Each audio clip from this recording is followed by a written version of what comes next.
best big man in the league. MVP beat.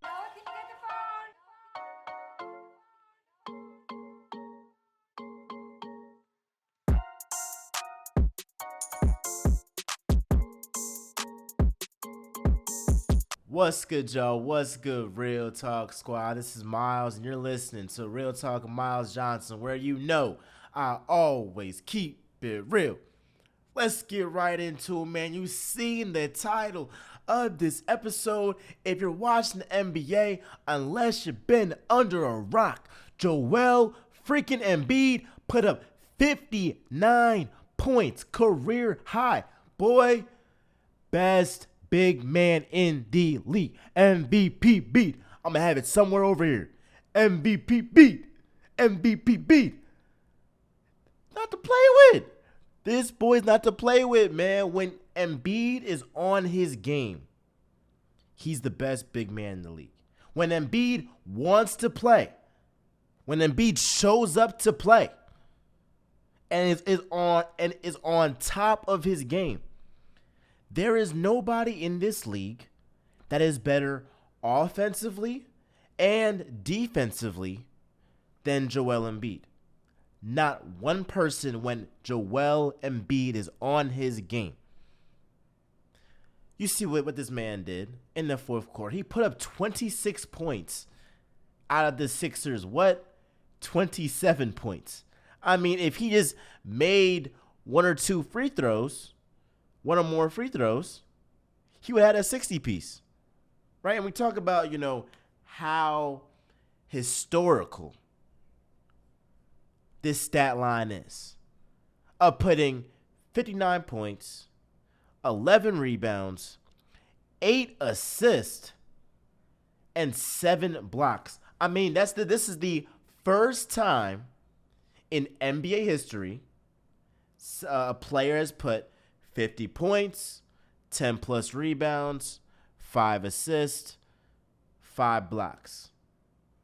Never has been done until today, November 13th, 2022.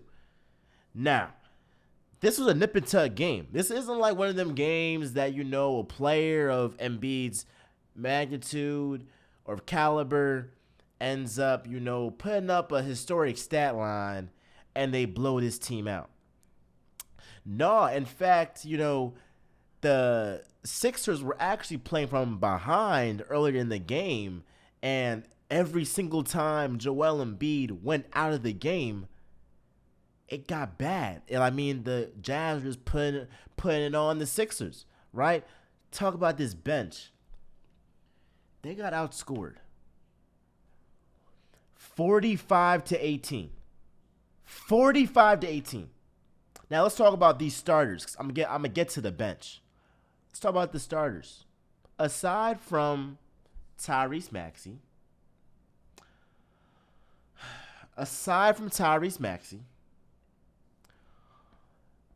the three starters combined for 10 points.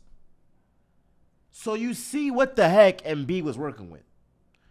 Out of everybody on the roster, only Tyrese Maxey was in double digits. PJ Tucker put up a donut. Matisse Thybulle put up 2 points. Tobias Harris, who should be playing better given the fact that James Harden is not on the roster right now, put up 8 points. DeAnthony Melton on the bench scored the most points for the bench, and he scored 6 points.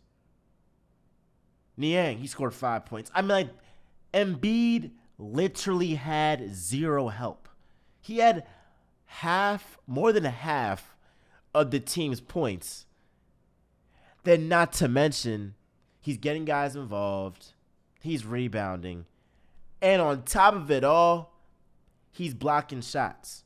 Talk about a guy in the fourth quarter, every defensive stop was from Joel Embiid.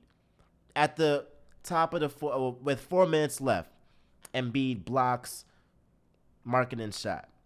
With 3 minutes left, he blocks Colin Sexton's shot with 1 minute and 19 seconds left.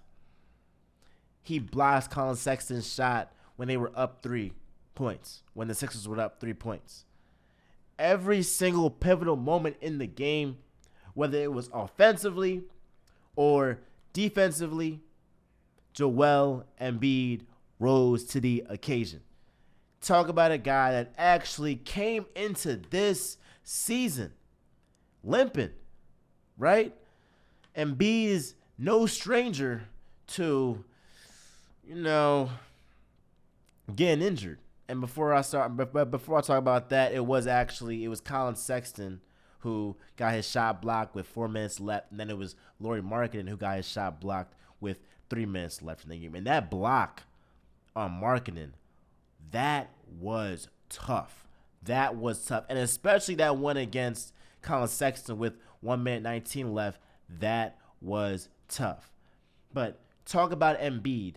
He was limping into this season. Now, in the last 48 hours, Embiid has 101 points, 21 rebounds, 14 assists, 9 blocks, and 3 steals. This guy is the it factor. He has that it factor in him, bro. He has that dog in him. All I want from Embiid is to be more consistent. Now, some of that might be because of injury.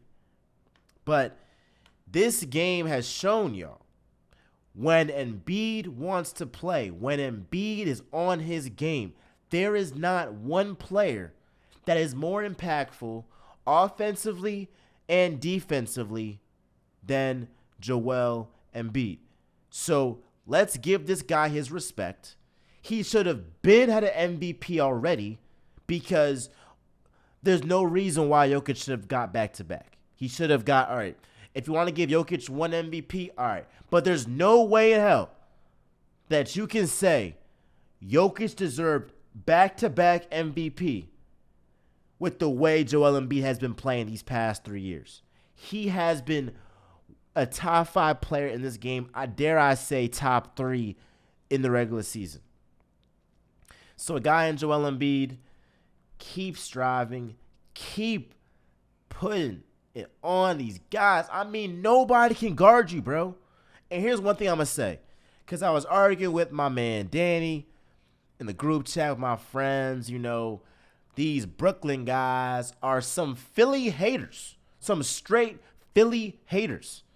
And they're like, oh, well, the Jazz, they, all they got is Kelly Olynyk, Lauri Markkanen. Dude, on October 19th, when the Jazz played the Nuggets, what happened? The Jazz spanked the Nuggets. If it's so easy to put up 59, 11, 8, and 7 on the Jazz, how about this? Why didn't Jokic do that? Why didn't Jokic do that? If it was so easy, how come Jokic did not do that? I'm just wondering, how come the Nuggets lost to the Jazz? Again, how? These are all NBA players, bro. So we can't say, oh, well, he played against this guy or this guy. Unless he's playing third string backups or whatever. I don't know. Bench players.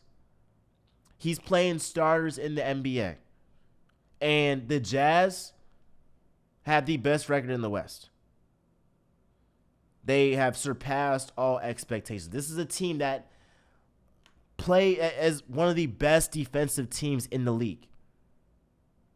Give Joel Embiid his respect. Now, the bench is one thing that I don't like, because this required too much energy out of a guy in Joel Embiid that was coming fresh off a back-to-back, where he did put up 42 points in 40 minutes against the Hawks. All I want from Joel Embiid is to have this mindset every single night. Have that mindset. I'm going to take that other center's heart out every single night. My only problem with Joel Embiid is that some nights he has it and some nights he doesn't. But when Joel Embiid has it, there is nobody better than him offensively and defensively in the game of basketball. Give this guy his respect. He has been killing it. He is a true Philadelphia 76er. The city loves this guy. MVP Bede. MVP Bede. This is my man right here. And he just keeps getting better and better. And I'm just excited for when James Harden comes back. Because when you got a guy in Joel Embiid, now he's hitting his stride.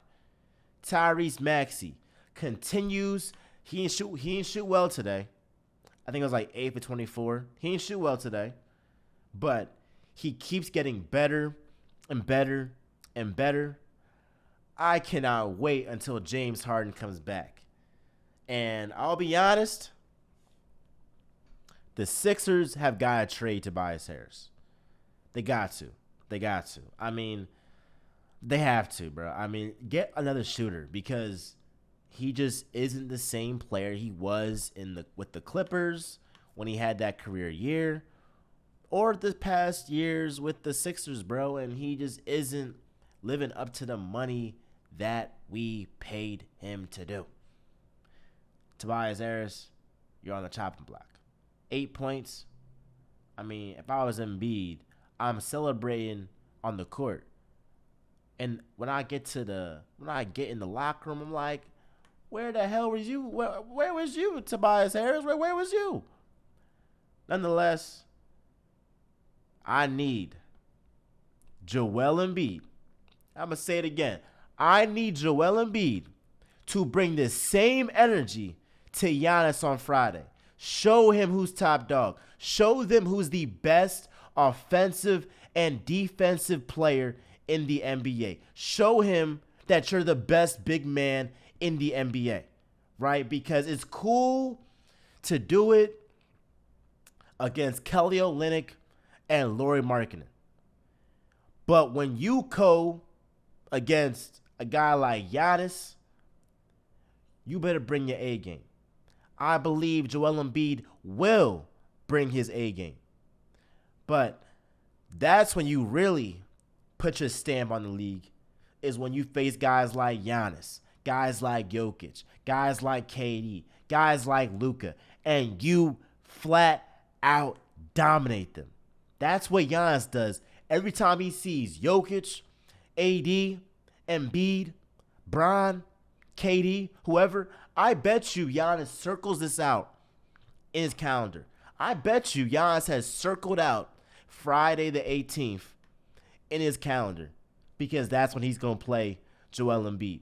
I know Giannis has that dog.